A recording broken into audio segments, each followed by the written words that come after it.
The year was 1942, and the air at Fort Hunt, Virginia was thick with the nervous energy of a nation at war. Tucked away in the leafy suburbs of Washington, D.C., this former interrogation center was now a humming hub of intelligence analysis. Here the war wasn't fought with bullets and bayonets, but with maps, intercepted radio signals, and the painstaking work of connecting invisible dots. For Sergeant Kate O'Malley, it was a world she understood intimately. Kate was not what most people pictured when they thought of a soldier. She had no swagger, no booming voice. Her strength was quiet, contained within a sharp mind and a pair of observant blue eyes that missed nothing. Growing up in South Boston, the daughter of a dock worker and the sister of 3 boisterous brothers, Kate had learned early on how to hold her own in a man's world. While her brothers were out playing stickball, she was devouring books, fascinated by history, geography, and the intricate dance of strategy. When the war broke out, her brothers enlisted in the infantry and the Navy. Kate, feeling the same patriotic fire, found her place in the Women's Army Corps, where her sharp intellect was quickly recognized and put to use in military intelligence. Her job was to analyze reconnaissance photos and enemy communications, trying to predict the German army's next move. She was good at it, possessing an almost uncanny ability to see patterns where others saw only chaos. Her commanding officer, a thoughtful colonel named Miller, valued her insights, often calling her analysis the sharpest in the unit. Kate felt a quiet pride in her work, knowing that every piece of intelligence she pieced together could save American lives, maybe even the lives of her own brothers. The atmosphere at Fort Hunt, while intense, was one of professional respect. Here, competence was the only currency that mattered. That is, until the arrival of Major Alistair Finch. Finch was a British liaison officer sent over to coordinate intelligence efforts for the upcoming operations in North Africa. He was tall, impeccably dressed, with a thin mustache and an air of weary superiority that seemed to be permanently affixed to his face. He spoke with a clipped, aristocratic accent that made even the most mundane statement sound like a royal decree. From the moment he walked into the briefing room, a chill seemed to settle over the place. He was a protege of General Bernard Montgomery, and he let everyone know it. He spoke of Monty with a reverence usually reserved for saints. He praised Montgomery's methodical, cautious approach to warfare, subtly and not so subtly contrasting it with what he called the impetuous, almost reckless nature of the American commanders. Kate first crossed paths with Major Finch over a set of aerial photos of a Tunisian valley. She had been studying them for hours, cross-referencing them with decrypted German signals. "Colonel Miller, sir," she said, pointing to a faint track mark on one of the photos. "I think Rommel is repositioning his Panzer division here. The signals chatter suggests a supply buildup, and these tracks aren't on any of our previous recon images. He's planning a counter-thrust, and he's planning it soon." Colonel Miller leaned in, his brow furrowed in concentration. "Good work, Sergeant." "That's a sharp catch." From across the table, Major Finch let out a soft, dismissive sigh. "With all due respect, Colonel," he said, his tone suggesting he had very little respect to give. "One cannot possibly deduce a full-scale Panzer counterattack from a few smudges in the dirt. It's far more likely a routine patrol." He walked over, peering down at the photo through a magnifying glass, his expression one of profound boredom. "General Montgomery has taught us the value of patience and overwhelming evidence. Acting on such flimsy intuition is precisely the sort of rashness that leads to unnecessary casualties. It is typically American." The final 2 words hung in the air, heavy with condescension. Kate felt a flush of anger creep up her neck. It wasn't just that he had dismissed her analysis. He had dismissed her country, and her colleagues in a single, arrogant breath. "Major," Kate replied, her voice steady but firm, "I've been tracking this specific unit's communications for 3 weeks. Their patterns have changed. This track mark, combined with the signal's intelligence, is not a smudge. It's a warning." Finch looked at her, his eyes cold and uninterested. He didn't see a skilled intelligence analyst. He saw a woman, and an American one at that, daring to question his superior British judgment. "Sergeant," he said, his voice dripping with condescension, "your job is to collate data, not to engage in fanciful speculation. Leave the grand strategy to those who understand it. Now, if you'll excuse me, I have actual intelligence to review with the colonel. He turned his back on her, effectively dismissing her from the conversation. Colonel Miller shot Kate a sympathetic look, but the politics of the Allied command were delicate. He couldn't afford a public spat with a British liaison officer. The meeting continued, and Kate's warning was noted, then quietly set aside in favor of Finch's more prudent assessment. The injustice of it stung more than she expected. For weeks, Kate was subjected to Finch's constant belittling. He would publicly question her findings, mock her conclusions in his reports, and assign her to the most tedious data entry tasks, calling it work more suited to your particular talents. He nicknamed the American intelligence section Patton's Prophets, a sarcastic jab at their perceived impulsiveness compared to the methodical British approach. Kate endured it all with a stoic silence, channeling her frustration into her work. She redoubled her efforts, making sure every report she filed was flawless, every piece of evidence irrefutable. She wouldn't give him any ammunition. But deep down, a cold anger was building. She wasn't just fighting a war against the Germans. She was fighting a daily battle for respect against an ally, who saw her and her countrymen as second-rate. The storm she had predicted in Tunisia broke a month later at a place called Kasserine Pass. The German panzers, exactly where she had said they would be, launched a devastating counterattack, catching the inexperienced American forces completely by surprise. It was a bloody and humiliating defeat for the Allies. Hundreds of American soldiers were killed or captured. Back at Fort Hunt, the news was received in stunned silence. Kate felt no sense of vindication, only a hollow, sickening ache. She had been right, but it didn't matter. The men who died at Kasserine Pass were the price of Major Finch's arrogance. When the after-action reports came in, Finch, with masterful political skill, managed to frame the disaster not as an intelligence failure on his part, but as a failure of American troops to hold the line with British resolve. He subtly implied that the American forces had panicked, validating his long-held belief in their inferiority. He never once mentioned Sergeant O'Malley's ignored warning. It was a turning point for Kate. The injustice was no longer just personal. It was deadly. She realized that the condescending attitude of men like Finch wasn't just insulting. It was a genuine threat to the war effort. This despised attitude, this constant friction between the British and American commands, personified by Montgomery and echoed by his subordinates, was getting people killed. A few weeks later, new orders came down. A forward intelligence unit was being established in Algiers to support the upcoming invasion of Sicily. Colonel Miller was to lead it, and to Kate's dismay, Major Finch was assigned as his chief British liaison. Miller, knowing her value, insisted that Sergeant O'Malley be part of his core team. "I know you don't care for the man, Kate," Miller told her in private. "Frankly, neither do I. But we have to work with him. And I need your eyes and your brain over there more than ever. I won't let what happened at Kasserine happen again. I'll be listening to you this time." And so Kate packed her bags, the dust of Virginia soon to be replaced by the dust of North Africa. She was heading into the heart of the war, bound to the very man who represented everything she had come to resent. She wasn't just going to analyze the enemy anymore. She was going on the offensive in her own quiet way. She would prove him wrong, not for her own pride, but for the American soldiers, for her brothers, who were counting on her to get it right. The battle for North Africa was over, but Kate O'Malley's war had just begun.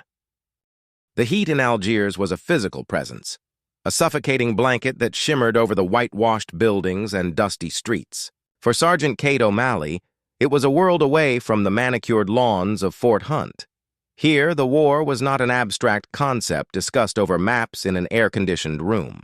It was a tangible thing, present in the convoys of trucks that choked the roads, the endless streams of uniformed men, and the weary, knowing look in the eyes of the soldiers returning from the front. Their forward intelligence unit was set up in a requisitioned villa, where the scent of jasmine fought a losing battle with the smell of diesel fumes and stale cigarette smoke. The tension between the American and British staff was as thick as the heat. Major Alistair Finch, now in his element, held court like a minor king, dispensing his opinions on American strategy with a weary sigh, as if burdened by the incompetence of his allies. He treated Kate with an infuriatingly polite disdain. He would assign her tasks with a condescending smile, review her reports, and mark them up with nitpicking corrections, and pointedly exclude her from high-level briefings. To him, she was still just the impetuous American girl who saw panzers in every shadow. But Kate had changed since the Kasserine Pass disaster. The hollow ache of that failure had hardened into a steely resolve. She no longer sought Finch's approval. She now saw him as an obstacle to be navigated, a problem to be solved, just like a coded German message. She focused on her work, her mind a quiet whirlwind of data, maps, and intercepted signals. Colonel Miller, true to his word, made sure he saw every one of her reports before Finch could bury them. Their new objective was Operation Husky, the Allied invasion of Sicily. General Montgomery, commanding the British 8th Army, and General George S. Patton, commanding the American 7th Army, were to land on opposite sides of the island and advance north. The rivalry between the two generals was legendary, and it trickled down through the ranks. The British saw Patton as a reckless cowboy. The Americans saw Montgomery as a plodding, glory-hogging prima donna. Kate's job was to predict the German and Italian defensive positions. As she pored over the intelligence, a dangerous picture began to emerge. While the main German forces were concentrated where everyone expected them to be, Kate noticed a subtle but persistent pattern. A highly experienced panzer division, the Hermann Göring Division, seemed to be missing from the official order of battle. The official British intelligence assessment, approved by Finch, placed them on the Italian mainland, held in reserve. Kate disagreed. She found faint traces of them in Sicily. A garbled radio transmission, a reconnaissance photo showing tank tracks of a specific type, a report from a local informant. It was a trail of breadcrumbs, faint but undeniable to her trained eye. She believed the division was already on the island, hidden in the rugged interior, waiting to strike the moment the Americans made their push inland. She took her findings to Colonel Miller. "Sir, I'm certain the Hermann Göring Division is in Sicily. They're playing possum. Montgomery's plan has the British advancing up the east coast, which is heavily defended. Patton's forces are supposed to move through the center of the island, which is supposedly more lightly defended. I think it's a trap. The Germans are letting Patton walk right into an ambush." Miller studied her maps, his face grim. "This is solid work, Kate. It fits Rommel's playbook. Lure the aggressive commander in, then cut him off." He looked up at her. "Finch will never accept this. It contradicts Montgomery's entire strategic assessment." "I know, sir," Kate said, "but we have to warn Patton's command." As expected, when Miller presented Kate's analysis at the daily briefing, Finch scoffed. "Colonel, must we indulge Sergeant O'Malley's flights of fancy once again?" he said, not even bothering to look at Kate. "Our intelligence, which I remind you is vetted by General Montgomery's own staff, clearly indicates the Hermann Göring Division is in Naples. To suggest otherwise is to question the judgment of the entire British command." He gestured to the main strategy map. "The plan is sound. It is methodical. It is safe. General Patton will advance, meet token resistance, and protect the flank of the 8th Army as they take the main objectives. There is no need for this American-style hysteria." An angry murmur went through the American officers in the room. Colonel Miller stood his ground. "Major, my analyst has a proven track record of accuracy. To ignore her warning would be negligent. I am forwarding this report to 7th Army Intelligence immediately." Finch's face tightened. "Do as you wish, Colonel. But when General Patton's impetuous charge gets him bogged down in the mountains, don't come crying to us. The 8th Army will stick to the plan that wins battles, not the one that wins headlines. The invasion of Sicily began on July 10, 1943. The initial landings went well. But just as Kate had predicted, when Patton's forces began their rapid advance inland, they ran headfirst into the steel wall of the Hermann Göring Division. The fighting was brutal. The Germans, holding the high ground and fighting from cleverly concealed positions, stalled the American advance. For days the battle raged, American casualties mounted. Patton, furious and frustrated, was forced to divert his forces, engaging in a bloody slugfest that was costing him precious time and lives. Meanwhile, Montgomery's Eighth Army, facing less resistance than anticipated, began its slow, methodical march up the coast, capturing headlines and glory while the Americans were locked in a desperate struggle. Montgomery's dispatches back to London painted a picture of a flawless British victory, with a brief mention of the Americans being heavily engaged in the West. Back in Algiers, the intelligence villa was a pressure cooker. The news from Patton's front was grim, and the American staff was furious. They saw Montgomery's slow advance as a deliberate ploy to steal the glory of capturing the key city of Messina, leaving the Americans to do the dirty work. They despised him for his arrogance and his blatant self-promotion at their expense. Kate worked around the clock, tracking the battle, feeding real-time intelligence to the American command. She felt a personal responsibility for every soldier fighting in those hills. Her information, now trusted implicitly by Colonel Miller and Patton's staff, helped the Americans find weaknesses in the German lines, allowing them to finally break through and begin their legendary race to Messina. One evening, exhausted and heartsick, Kate was in the communications tent when a call came through a secure line. It was from an intelligence officer attached to Patton's headquarters. "Sergeant O'Malley?" The voice crackled. "This is Major Stevens. The old man wanted me to call you personally. Your intel on that Panzer division saved our necks. It was a meat grinder. But because of you, we knew what we were up against. We're moving now. We're going to beat that British bastard to Messina if we have to swim there." Kate felt a lump form in her throat. It was the first time her work had been so directly acknowledged from the front. It was a small thing, but it meant the world. It was proof that she was making a difference. When Patton's army, against all odds, entered Messina hours before Montgomery's forces, it was a massive victory for American morale. They had been underestimated, left to fight a bloody battle, and they had still won. In the aftermath, however, the official narrative was once again shaped by the British. Montgomery, in his reports to Eisenhower, framed the campaign as a perfect execution of his master plan, downplaying the fierce resistance the Americans had faced and taking credit for the overall victory. Major Finch, in his own reports, blamed the high American casualty count on Patton's poorly executed and overly aggressive tactics, completely ignoring the fact that his own intelligence failure had sent them into the trap. Kate saw the report on Finch's desk. It was a work of fiction, a self-serving document designed to protect himself and his mentor. The injustice was so blatant, so profound, that something inside her snapped. The quiet, stoic analyst disappeared, replaced by a woman filled with a cold, righteous fury. She waited until Finch was alone in his office that night. She knocked and entered without waiting for a reply. She placed a copy of her original intelligence assessment, the one he had publicly mocked, on his desk next to his falsified report. "Major," she said, her voice low and steady, devoid of any emotion. "You were wrong. Your arrogance sent American soldiers into an ambush. Your report is a lie, and you know it." Finch looked up, his face a mask of surprise and anger. "Sergeant, you are dangerously out of line. I will have you court-martialed for this insolence. Will you?" Kate asked, her gaze unwavering.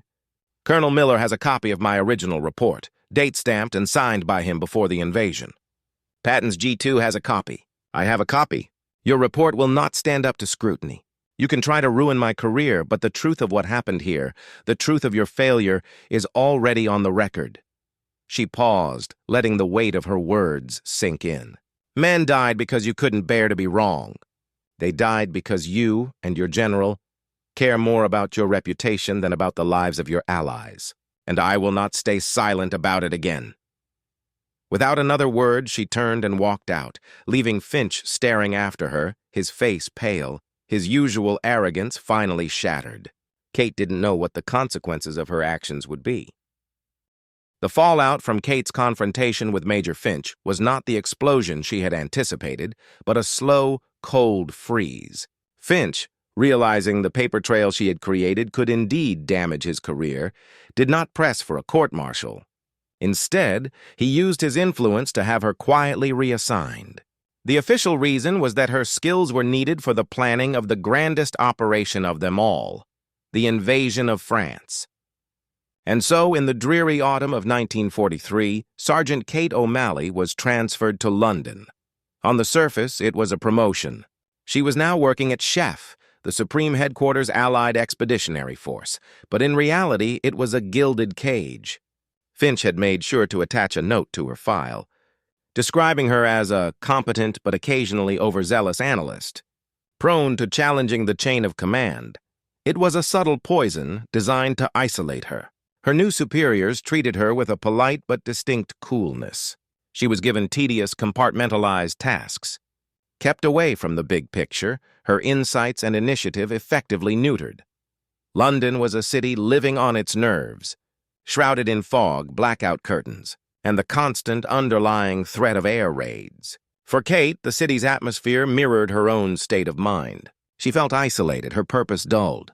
She was at the very heart of the war effort, yet she had never felt more like an outsider. The casual arrogance of some of her British colleagues, the constant praise for Montgomery, who had been chosen to lead the ground forces for the D-Day invasion, and the endless, condescending remarks about the over-eager Americans grated on her daily. She poured her loneliness and frustration into letters to her brothers.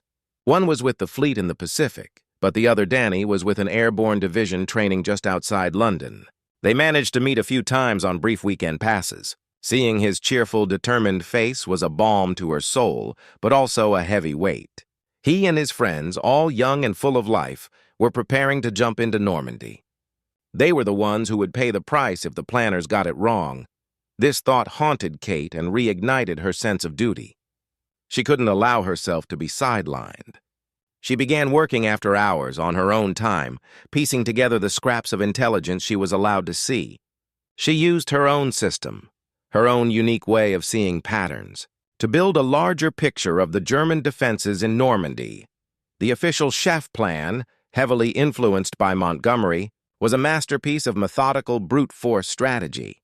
It focused on overwhelming the primary landing beaches, Omaha, Utah, Gold, Juneau, and Sword, with massive force. The analysis of the German defenses was thorough, but Kate felt it was also predictable.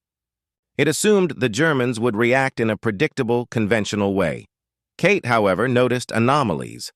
She was assigned the dreary task of analyzing tidal patterns and their effect on German coastal mine-laying operations.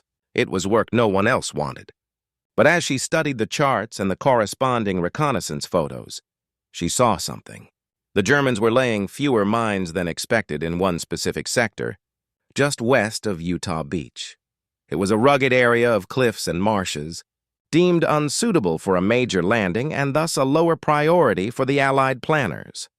To most analysts, fewer mines meant fewer defenses, confirming the area's unimportance. But Kate saw it differently.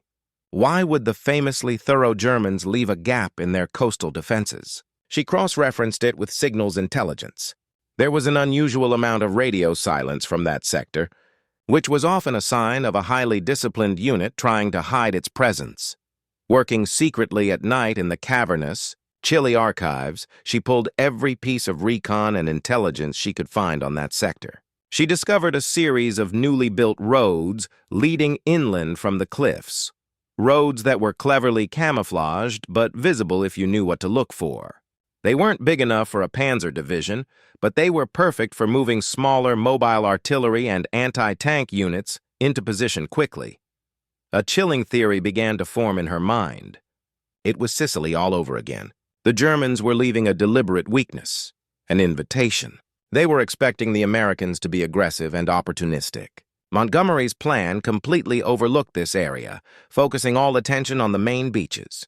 Kate believed the Germans were setting a trap on the Cottontan Peninsula, designed to let the American forces at Utah Beach get ashore and move inland, only to be cut off and annihilated by elite units hidden in the marshes and hills. It was a trap aimed directly at the American airborne divisions, including Danny's, who were set to drop behind Utah Beach to secure the causeways. Her blood ran cold. She took her findings, meticulously assembled in a detailed report complete with marked-up photos and signal analysis, to her immediate superior, a British major who was a close associate of Alistair Finch. The major glanced at her report with bored indifference. "Sergeant, this is all very creative," he said, a faint mocking smile on his lips. "But General Montgomery's staff has already finalized the threat assessment for the Utah sector. It is considered a low-risk flank. We must focus our resources on Omaha, where the real battle will be." "But, sir," Kate insisted, her voice tight with urgency, "this is the same pattern they used in Sicily. It's a classic bait-and-switch. They are inviting us into a trap. The airborne divisions will be slaughtered." "Your concern for your countrymen is noted, Sergeant," the major said, his tone making it clear he found it quaintly sentimental. "But we plan this war based on facts, not on American gut feelings. Your assignment was to analyze tides, not to second-guess the Supreme Allied Commander. Please confine yourself to your duties." He tossed her report into his outbox, a clear dismissal. Kate stood there, her hands clenched into fists. She saw the smug, dismissive look in his eyes, the same look she had seen on Finch's face. She thought of her brother Danny, his easy smile, and the horrific fate that awaited him if she did nothing. The chain of command had failed her again. This time, she wasn't going to accept it. She remembered Colonel Miller, her old CO. He had been promoted and was now attached to General Bradley's First Army staff. He was an American. He trusted her. And he was somewhere in London. Bypassing her direct command was an act of career-ending insubordination, but she didn't care. The lives of thousands of men, her brother included, were at stake. It took her 2 days of frantic, discreet searching, but she finally found him. She waited for him outside his headquarters, her report clutched in her hands like a prayer. When he saw her, his face broke into a warm, surprised smile. "Sergeant O'Malley, what in the world are you doing here?" "Colonel," she said, her voice trembling slightly, "I need your help. They're going to walk our boys into a meat grinder, and nobody is listening." They found a quiet corner in a nearby pub. Over lukewarm tea, Kate laid out her entire analysis. Miller listened intently, his expression growing more and more grim. He studied her maps and photos, asking sharp, pointed questions. He saw what she saw. He recognized the danger. "My God, Kate," he breathed when she was finished. "It's Kasserine and Sicily all over again. The arrogance, they just can't believe the Germans could outsmart their perfect, methodical plan." He looked her straight in the eye. "You know what you're risking by bringing this to me, don't you? If you're wrong, they'll bury you. If you're right, they'll hate you for it." "I know, sir," Kate said softly. "But my brother is jumping in with the 101st. I can't do nothing." Miller nodded slowly, his decision made. "All right. I can't change the landing zones. It's too late for that. But I can get this intel directly to Bradley's airborne command.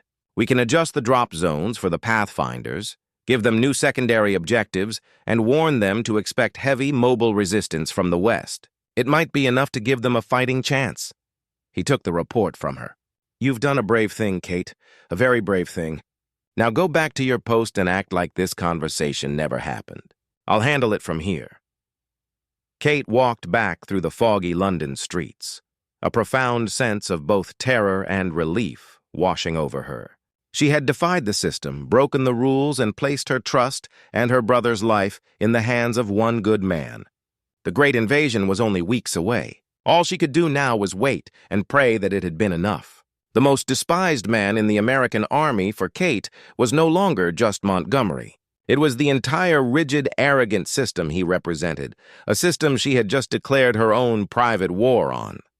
D-Day came and went in a blur of frantic hope and terrifying silence. For Kate, stuck in the Shaef Intelligence Center in London, it was agony. She watched the pins move across the giant map of Normandy, her heart in her throat every time a new report came in from the Utah sector. The news was a chaotic mix. The landings at Utah Beach itself had gone remarkably well, facing lighter resistance than expected. But inland, just as she had feared, the airborne divisions met a hellish storm of resistance. The fighting in the hedgerows was savage, yet something was different. The German counterattacks from the west, while fierce, were not the decisive, coordinated blow she had predicted. They were piecemeal, and the American paratroopers, forewarned and deployed in slightly different positions, were able to meet them head-on. They held the causeways. They didn't break.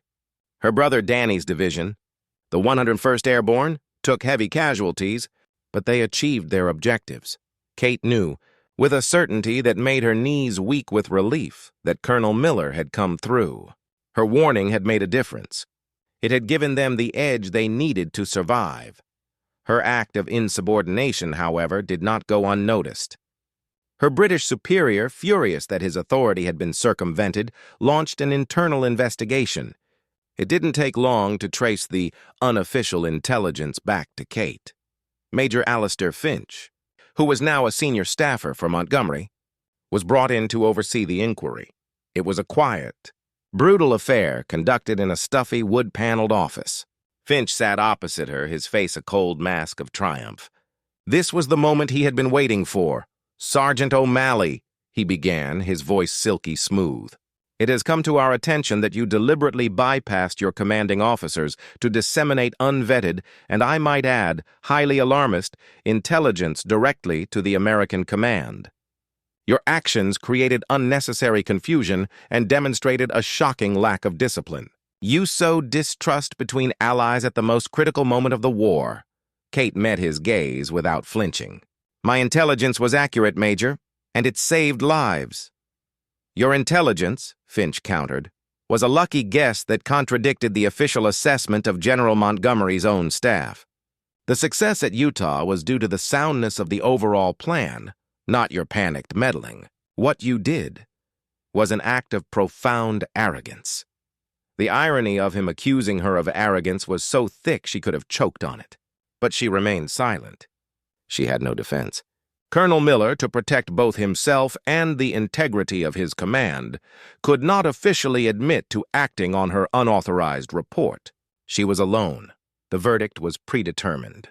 She was found guilty of gross insubordination. To avoid an open scandal between the British and American commands, she was not court-martialed. Instead, she was stripped of her high-level security clearance and effectively demoted. She was transferred to a backwater administrative pool at a supply depot in Paris, tasked with tracking quartermaster inventories. It was a humiliating, soul-crushing end to her career. She was an analyst, a warrior of the mind, and they had sentenced her to counting blankets and boots. The Allied armies pushed on through France. Paris was liberated. But for Kate, the victory bells sounded hollow.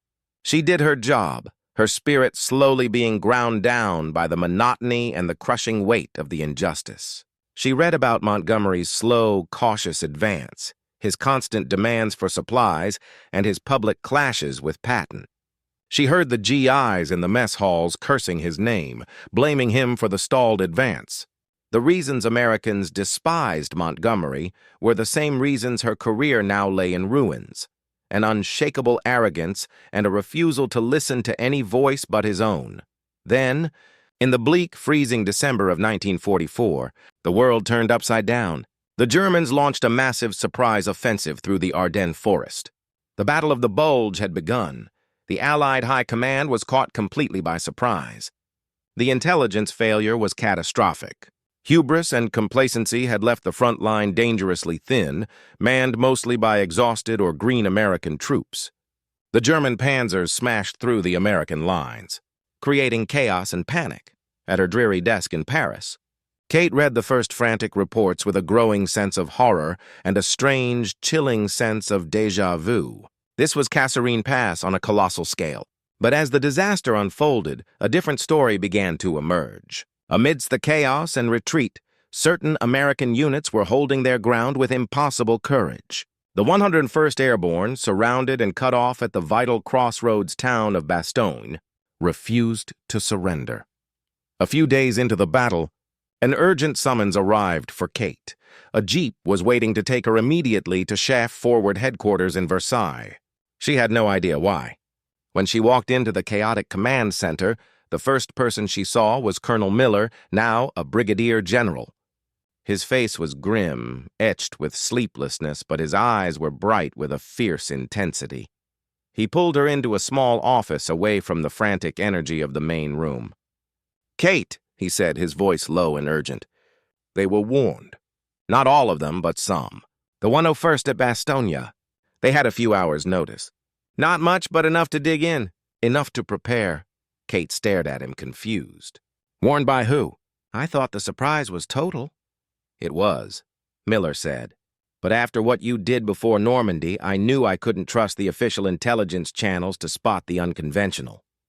I created a small, unofficial analysis cell within my own staff. 3 sharp young lieutenants.